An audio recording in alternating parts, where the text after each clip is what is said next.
L'Église catholique, parce que moi je suis catholique, on m'a fait comprendre au fait que celui qui a vu le Père, celui qui a vu le Fils a vu le Père. Vous comprenez? Il y a certaines personnes qui disent que, on dit, comme celui qui a vu le Fils, c'est comme s'il avait vu le Père. Vous voyez? Donc, c'est-à-dire que si on met le comme, cela signifie que Jésus n'est pas le Père. Or, si on dit celui qui m'a vu a vu le Père, ça veut dire Jésus est le Fils et en même temps le Père. Donc, Jésus représente les deux personnes en même temps. Et là, on parle de la Trinité. Maintenant, dans le passé, en fait, avant que je ne sois, je comprenne certaines choses, on comprenait au fait que dans l'Église catholique aussi, de façon générale, je ne sais pas si c'est tout le monde qui comprenait ça, que le Saint-Esprit était la puissance. Vous comprenez? Moi, je dis aujourd'hui que le Saint-Esprit est toujours la puissance. Parce que Jésus a dit, il est mieux pour moi que je parte pour que le Saint-Esprit vienne. Donc, il a dit, je vais vous amener, le Saint-Esprit va venir, vous allez recevoir une puissance, comme on l'a dit dans l'Évangile, vous allez recevoir une puissance. Et la puissance, effectivement, elle est venue, et les apôtres l'ont reçue. Dès que les apôtres l'ont reçu, ils se sont transformés, ils sont devenus une autre personne. C'est là qu'il a dit qu'il n'y a pas de souci pour ça. Mais le problème avec la puissance, c'est qu'on n'a pas précisé au fait que la puissance, c'était la mère. Vous voyez, on n'a pas précisé on ne nous a pas précisé que la puissance était la mère. Donc, quand la puissance est descendue sur la Vierge Marie, nous, on a cru au fait que c'était la puissance. Enfin, moi, j'ai dit moi, parce que j'ai pensé au fait que c'était la puissance au fait du Père qui descendait sur la Vierge Marie. Et la Vierge Marie qui était la mère, qui est la mère de Jésus au fait sur la terre, puisque c'est elle qui a porté Jésus. Donc voilà comment certaines personnes ont compris ça, que la puissance du Père est descendue sur la Vierge Marie, et c'est comme ça qu'elle a été fécondée, et Jésus est venu au monde. Jésus-Christ est venu au monde. Maintenant, dans l'Évangile, on nous dit, Jésus était toujours en contact avec son Père. Jésus parlait de son Père. Il a même dit, Père, le moment est venu de faire de telle sorte que les gens sachent que tout ce que je fais ne vient pas de moi, mais de toi. Donc Jésus parlait toujours de son Père pour faire comprendre au peuple qu'il avait un Père et que le Père, là, c'est celui qui l'a envoyé. Donc Jésus était en train de nous reprendre en quelque sorte. Mais nous, on s'entêtait à dire au fait que Jésus était le Père, puisque la parole qu'on lit dans la Bible dit celui qui m'a vu a vu le Père. Après, on s'est rendu, moi je me suis rendu compte au fait que le Père ne pouvait pas être le Fils. Donc il y a le Père, il y a le Fils et il y a la Mère. Puisqu'on dit la Sainte Trinité. La Sainte Trinité, une façon de dire la Sainte Famille. Et donc, en quelque sorte, il y a, je sais pas si je peux dire, il y a contradiction, ou bien il y a eu mensonge, au fait. Moi, je peux dire au fait qu'il y a eu mensonge. Parce que si on dit contradiction, ça veut dire que la personne peut se référer. On peut répondre l'évangile en essayant de mettre le bon mot à la bonne place. Mais vu la situation aujourd'hui, c'est-à-dire que vu que les gens sont dans la vérité aujourd'hui, ils découvrent certaines choses par rapport au Saint-Esprit qui est en fonction, qui est en action. Est-ce que la parole écrite dans la Bible va changer? Est-ce que les méthodes vont changer? Parce que le problème, c'est ça. Si on reçoit la vérité, qu'on refuse de changer au fait les Écritures pour pouvoir remettre la vérité en place, il y a problème. C'est-à-dire que quel que soit ce qu'on va faire, tant que l'Écriture n'est pas changée, on ne va jamais se soumettre à Dieu. Parce que c'est pas lui au fait, c'est pas lui qui est ce que nous avons l'habitude de lire n'est pas correct. Or, on dit Jésus est la vérité. Non, si c'est pas correct, là, c'est plus Jésus, là, on parle plus de Jésus. Donc, il y a certains paragraphes à revoir au fait. C'est ce que la parole dit. Jésus est la pureté, le Saint-Esprit est la pureté, la sainteté. Jésus est la vérité et le Père est la parole. Donc, s'il y a contradiction, qu'on n'essaie pas de changer certaines choses, on n'essaie pas de remettre certaines choses en place, c'est que Jésus n'est pas dans la Bible. Ou bien il est dans la Bible à moitié. Or, Jésus lui-même l'a dit, celui qui met la main à la charrue et regarde en arrière n'est pas digne de moi. Donc, si Jésus dit ce genre de trucs-là, donc la Bible, est-ce qu'elle est digne de Dieu, de Jésus? Puisqu'il y a certaines personnes qui disent qu'elle est complète, il y a certaines personnes qui disent au fait qu'il y a des choses qui ont été enlevées, tout et tout. Donc, en conclusion, il y a problème. On dit, au commencement était la parole. Et la parole s'est fait chair. Jésus lui-même, il est venu en personne. Et les apôtres il a eu des apôtres et ces apôtres l'ont écrit. Oui, il y a ces apôtres, là, chacun écrit son histoire. Donc, chacun écrit au fait sa relation avec Jésus de Nazareth. Donc, aujourd'hui, les apôtres, Jésus n'est pas là, les apôtres ne sont pas là. Les gens du passé aussi qui étaient des témoins ne sont pas là. Mais est-ce pour autant qu'on peut dire au fait que Jésus, le Père, le Fils, non, Jésus, oui, Jésus-Christ, la mère et puis le Saint-Esprit ne sont pas là? Non. On nous dit que la parole est vivante. On dit le Dieu que nous avons est éternel. Habituellement, on dit le Dieu. Au lieu de dire les dieux, on dit le Dieu. C'est-à-dire qu'il y a encore contradiction. On dit le Père est le chef de famille. La Bible aussi dit le Père est le chef de famille. On dit femme, respecte ton mari. Et en même temps, on dit que le Père est le chef de famille. Donc, ce qu'il dit, c'est ce qu'il revient à dire aussi dans la Bible, au fait, que le Père est le chef de famille, il y a la mère et il y a le Fils. Jésus s'est toujours soumis à son Père parce qu'il était un enfant obéissant et nous demande aussi d'être obéissant. Jésus a toujours fait la volonté de son Père. Même en donnant sa vie, il a fait la volonté de son Père. Parce que Jésus ne s'est pas levé comme ça pour dire je viens donner ma vie. C'était une proposition, ils ont décidé entre eux. Et Jésus est venu appliquer au fait la parole.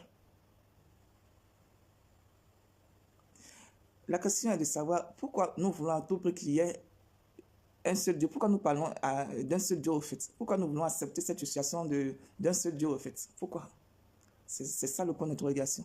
Pourquoi nous voulons en fait que le Père soit le Fils? Pourquoi nous voulons tout mettre à la personne de Jésus? On dit que Jésus est venu glorifier son Père sur la terre. Mais à chaque fois, on parlait de 3 personnes. Dans la Bible, on parle toujours de 3 personnes et tout est fait en 3. Le Saint-Esprit, le jour de son baptême, le Saint-Esprit est descendu sur Jésus le jour de son baptême. On nous parle de la parole qui est le Père dans l'Ancien Testament. On dit que le Saint-Esprit a continué avec les apôtres. Et on connaît aussi l'histoire du Fils. Mais ce qu'on retient, on continue de retenir, parce que ce n'est pas tout le monde qui comprend certaines choses comme un groupe de personnes ont compris, que Jésus et le Père font un. Donc, au lieu de 3 dieux, on a une seule personne. Alors qu'ils ont glorifié le Fils, Jésus est devenu roi, Jésus est monté sur son trône, on dit Jésus est ressuscité. Jésus est monté, il s'est assis sur son trône, au fait. Jésus n'est pas devenu roi sur la terre. Jésus est monté au ciel pour devenir roi. Il était roi ici pour ceux qui savaient qu'il était roi, qu'il était enfant de Dieu. Mais est-ce que tout le monde savait qu'il était roi? Qu'il était enfant de Dieu? C'était certaines personnes seulement qui étaient dans la révélation. Donc on ne pouvait pas dire au fait de façon officielle que Jésus était roi. Voilà pourquoi je dis que c'est quand Jésus est monté au fait qu'il a été reconnu roi, tout et tout. Mais si l'évangile que nous avons n'est pas totalement dans la vérité, si notre histoire au fait, l'histoire de notre vie, c'est que la vie humaine au fait, qu'on explique à l'école, quand on raconte aux enfants à l'école, tout et tout, qu'on étudie à l'école, n'est pas basé sur la vérité, la suite de la vie, là, de vous en moi, est-ce que c'est normal que ça soit basé sur la vérité? C'est pas possible que ça soit basé sur la vérité. Parce que quand on commence dans un mensonge, on doit finir dans le mensonge. Quand on commence dans la vérité, on finit aussi dans la vérité. Peuple de Dieu, est-ce que c'est pas ce qui est normal? On nous dit Jésus, le Fils de Dieu, est venu sur la terre. Il est resté pur jusqu'à sa mort. Et à chaque fois qu'on nous parle de la mère, on nous dit le Saint-Esprit. C'est-à-dire que c'est un esprit pur aussi. On dit Dieu, personne ne l'a vu.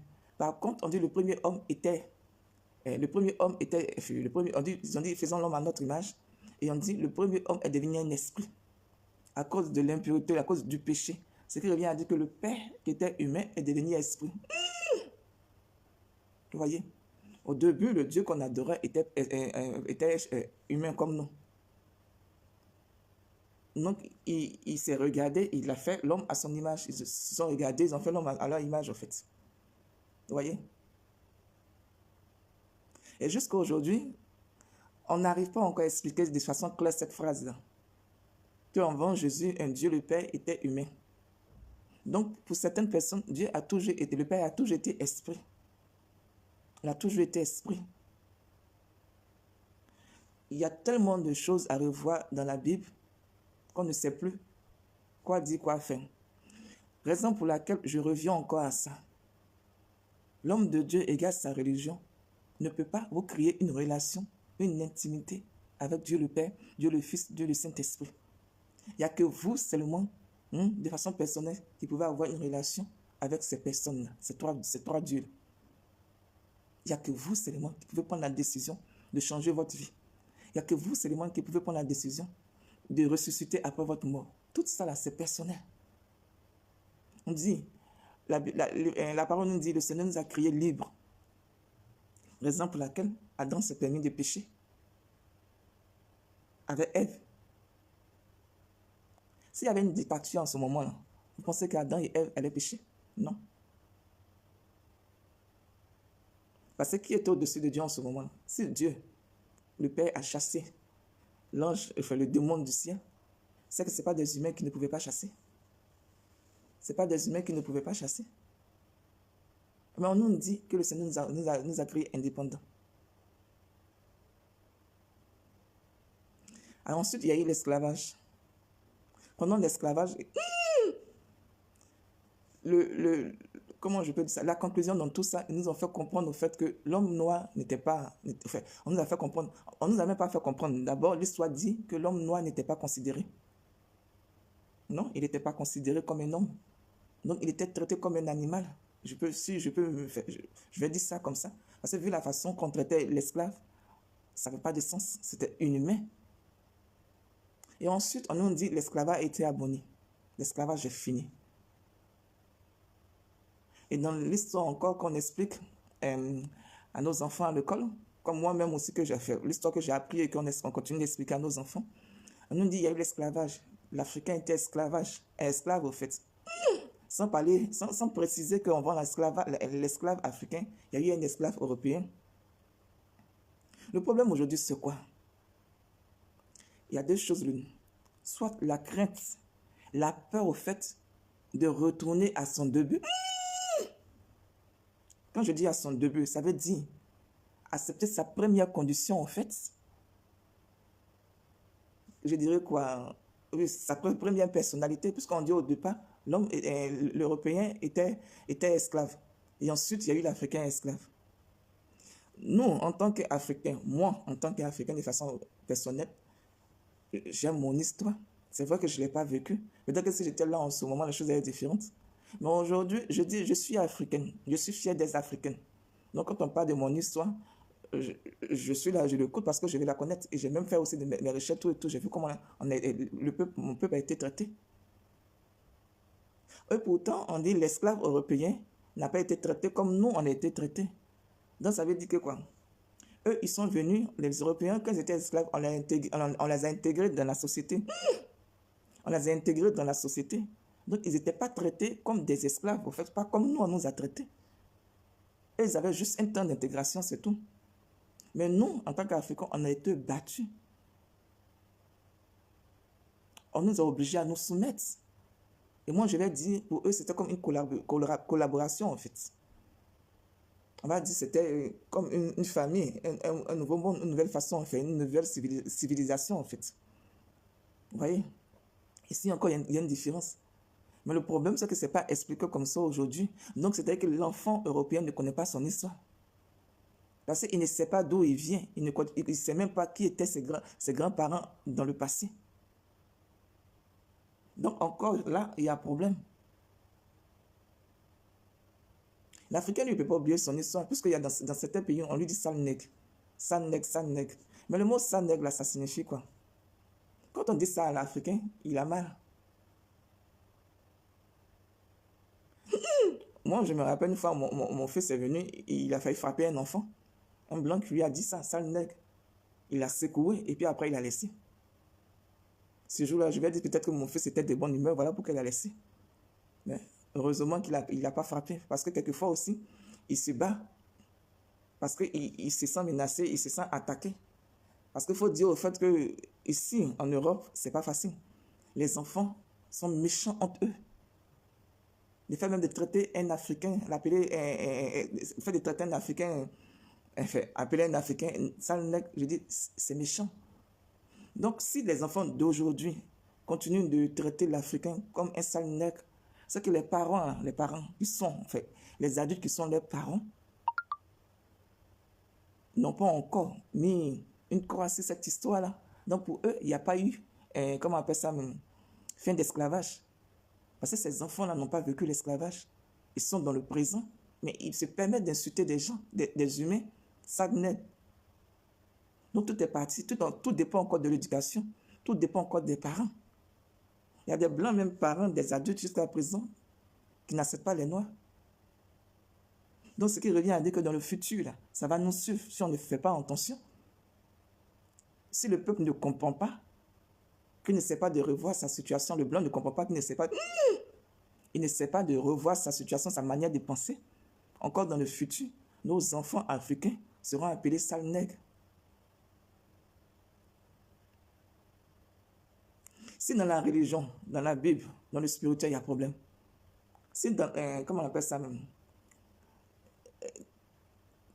Dans notre passé, il y a problème. Dans notre vie passée, il y a problème. C'est qu'il n'y a pas de vérité. Dans le futur, il n'y aura pas de vérité. Mais qu'est-ce qui se passe aujourd'hui? Toujours en Afrique, on a fait comprendre à l'Africain en fait qu'il était limité. Qu'il n'était pas intelligent. Pas, enfin, quand je dis qu'il n'était pas intelligent, parce qu'aujourd'hui, c'est le blanc qui donne des conseils, c'est le blanc qui dirige au fait le pays de l'Africain. Et quand il est en danger, même c'est le blanc encore qui vient prendre sa défense. En fait, c'est ce qu'on nous dit. C'est que tout est fait avec le blanc. Égal le pays, tout est fait avec le blanc. Donc, en conclusion, le noir seul ne peut pas se prendre en charge. Le noir seul ne peut pas se prendre en charge. C'est ce qu'on va nous faire comprendre encore. Mais si le noir seul ne peut pas se prendre en compte, comment se fait-il que dans les pays africains, il y a des gens qui arrivent à faire des coups d'État? Alors qu'en Afrique, par exemple, chez nous en Côte d'Ivoire, comme ça, en Afrique de l'Ouest, c'est des gens qui n'arrivent pas à fabriquer des armes. À chaque fois qu'ils ont besoin des armes, ils les payent.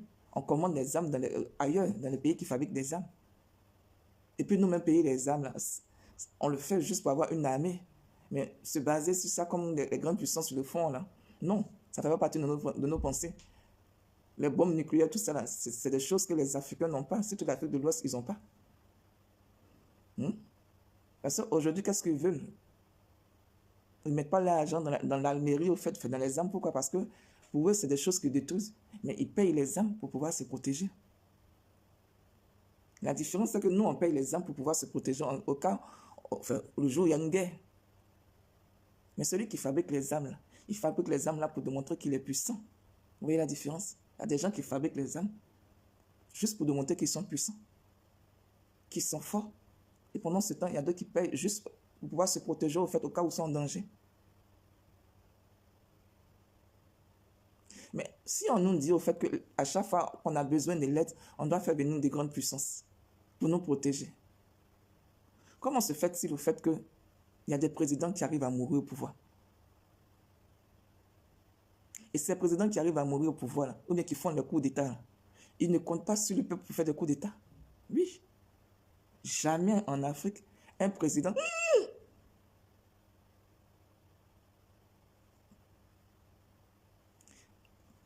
Jamais en Afrique, un président a fait un coup d'État seul parce qu'il n'a pas les moyens. Mais le plus souvent, quand il fait le coup d'État, il le fait parce qu'il a une protection. Donc, quelque part, il compte sur quelqu'un. C'est-à-dire que s'il n'y a pas de protection, il ne peut pas avoir coup d'État. Donc, celui qui protège, est-ce qu'il protège vraiment? Il protège comment? Et pourquoi? Et qui il protège? Est-ce qu'il est là pour le peuple? Voilà la question que nous devons nous poser.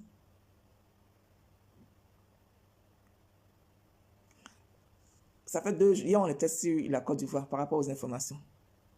Aujourd'hui encore, on parle de la Côte d'Ivoire. Il n'y a pas longtemps, le président de la Côte d'Ivoire a troisième mandat. Mais il se passe pas parce que ce qui est réel est que nous avons un premier ministre. Et là, tout à l'heure, comment on appelle, c'est un candidat qui a parlé à Amadou Coulibaly a dit au fait que il se peut qu'il n'y ait pas d'élection. Il faut aussi regarder, il y a un ministre, Dadia Claveri, Boni Claveri, qui a dit aussi il se peut qu'il n'y ait pas d'élection en fait. Et quand on regarde aussi l'ambiance, il se peut qu'il n'y ait pas d'élection. Donc, s'il n'y a pas d'élection, il va y avoir quoi? Quand il n'y a pas d'élection, c'est qu'ici, on appelle ça coup d'État. Tout coup d'État. Ou bien on dit que le pouvoir a été maintenu au fait par le pouvoir en place. Mais il n'y a pas de loi au fait qui condamne ça en Afrique. En Europe, ça ne se fait pas, ça n'existe pas. Mais dans la loi qui a été votée, on dit l'Africain doit être au pouvoir après les élections. Donc, quel que soit l'État, il doit avoir élection. Ce qui revient à dire que le coup d'État ne doit pas être reconnu. Mais en Afrique, il y a des gens qui font le coup d'État.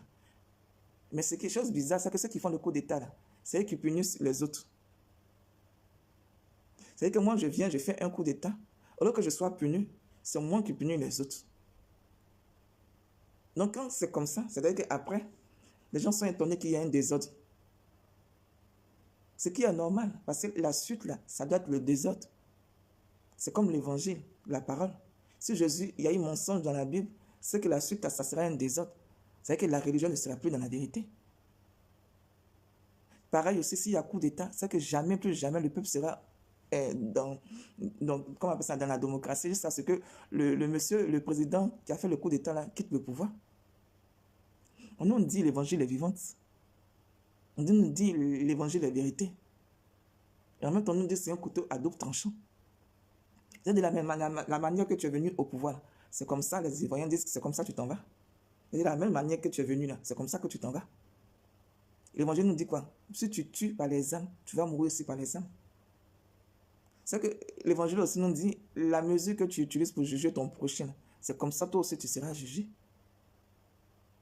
C'est comme ça que toi aussi tu seras jugé. Donc personne n'est au-dessus de la loi. La loi spirituelle, oui, personne n'est au-dessus de la loi spirituelle. Parce que les hommes, là, la loi des hommes, là, tant que tu as l'argent, tu peux passer au-dessus de la loi jusqu'à ce qu'un jour on t'attrape. Mais si on ne t'attrape pas, tu vas continuer de passer. Parce que tu vas te prendre pour un Dieu. Tant qu'on ne t'attrape pas, tant qu'on ne t'arrête pas, tu vas te dire que tu es Dieu. Alors qu'un Dieu, de façon générale, il n'existe pas sur la terre. Il n'y a pas de Dieu sur la terre. Il y a un démon sur la terre. Les dieux que moi je connais là, ils sont en haut. Ils sont en haut. Ils vivent là-bas. À part le Saint-Esprit, de temps en temps, qui est en nous. Donc il y a une différence.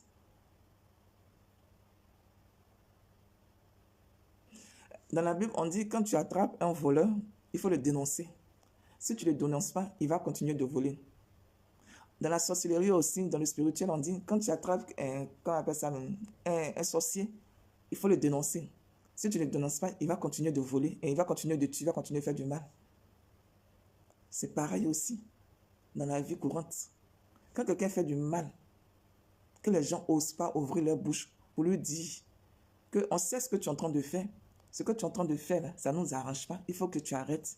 Il va continuer de faire ce qu'il est en train de faire de façon négative. De jour en jour, mais ça va s'empirer. Pourquoi? Parce qu'à partir du moment où le peuple reste dans le silence, il va dire, il n'y a personne qui peut oser l'arrêter. Il n'y a personne qui peut oser l'arrêter. Mais de façon générale, là, quand on regarde, le coup d'État, c'est fait par qui? C'est encore fait par le peuple. En Afrique, oui, c'est encore fait par le peuple. Mais quel peuple? C'est une partie du peuple qui a dit libérer Barabbas. C'est une partie du peuple aussi qui vient faire le coup d'État. Mais ceux qui ont crié libérer Barabbas, c'est des gens qui avaient faim, ils n'avaient pas les moyens. Mais aujourd'hui encore, ceux qui font le coup d'État, c'est des gens qui ont faim, ils n'ont pas les moyens. Qui a payé les gens dans le passé pour dire libérer Barabbas? C'est les grands prêtres qui ont payé. Ils ont donné de l'argent à un groupe de personnes pour qu'on condamne Jésus. Mais aujourd'hui, qui donne l'argent à un groupe de personnes, au fait, pour pouvoir faire le coup d'État? C'est encore les grandes puissances. Dans le passé, qui prêche la bonne parole? Qui prêchait la bonne parole? C'est les grands prêtres. C'est eux qui connaissaient la parole. C'est eux qui avaient la parole. C'est eux qui prêchaient la parole au peuple. Mais aujourd'hui, comment on appelle ça même? Qui fait des dons? À chaque fois que le peuple africain a des problèmes, c'est encore les grandes puissances. Donc, ça tourne autour d'un truc là. Moi, c'est quoi la conclusion? Il y a un artiste ivoirien qui a chanté, j'ai oublié son nom. J'ai oublié son nom. Il dit, il y a certaines personnes qui allument le feu et puis ils viennent jouer aux pompiers. Vous voyez, il dit, voilà sa chanson. Allez dire aux hommes politiques de ne pas mettre le peuple dans leur business parce qu'ils ont tout compris. C'est-à-dire qu'ils viennent, ils allument le feu et puis après ils viennent jouer aux pompiers. Voilà ce que la chanson dit. Mais cette chanson-là, est-ce qu'elle ne remplit pas les conditions? Si on doit retourner cette chanson-là concernant la religion, on va dire quoi aussi? Allez dire aux hommes religieux qu'on a tout compris, qui parlent de la religion, et puis eux-mêmes ne la mettent pas en pratique. Donc, qu'ils enlèvent le nom du peuple dans leurs paroles, au fait, des paroles qu'ils appellent paroles d'évangile, que le peuple a tout compris. Pareil aussi pour les hommes politiques. Donc, on dit quoi? L'évangile est vivante. Ce qui revient à dire que depuis la mort de Jésus jusqu'à aujourd'hui, peut-être même avant la mort de Jésus, je ne sais pas, mais moi je vais partir de la mort de Jésus, tout a été copié. Donc le démon a tout copié. Le côté négatif, moi j'appelle ça le démon. Donc le démon a tout copié. Il n'a rien créé. On dit la religion, on dit quoi? La politique. C'est l'appellation de certaines choses qui changent. Mais le principe reste toujours le même. Le principe reste toujours le même.